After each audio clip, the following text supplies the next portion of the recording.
अस्सलाम वालेकुम प्यारे बच्चों। आज हम कहानी सुनेंगे बिलाल की। बिलाल अपना बस्ता पहन के स्कूल से घर आ रहा होता है तो वो देखता है आसमान पे बहुत ज़्यादा बादल बने हैं। बिलाल भागने लग जाता है। इतने में बारिश शुरू हो जाती है। बिलाल जब बारिश में भीगते हुए जाता है तो उसको रास्ते में एक बाग नजर आता है। बाघ।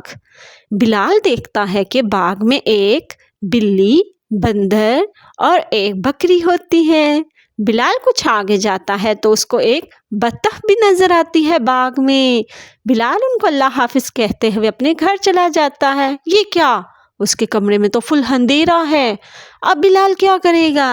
तो प्यारे बच्चों, बिलाल अपने कमरे का बल्ब ऑन करेगा। क्या ऑन करेगा? बल्ब। बिलाल जब बल्ब ऑन करता है तो उसको एक बाल्टी नजर आती है। बिलाल बाल्टी में से पानी पी के फिर बल्ब की रोशनी में पड़ेगा बेब। क्या पड़ेगा बच्चों? बेब। सारे मेरे साथ बोलो, बेब। सब मेरे साथ पढ़ो आप बच्चों। बेब बिलाल, ब बस्ता, ब बादल, ब बारिश, ब बिल्ली, ब बंदर, ब बत्तख, ब बल्ब, ब बाल्टी। ये सारे अल्फाज हैं बे के। ये सारे दोस्त हैं बे के और बे की आवाज़ है ब। सब मेरे साथ पढ़ो। बे ब बंदर बिल्ली हल्ला, बे के नीचे एक नुक्ता डाला।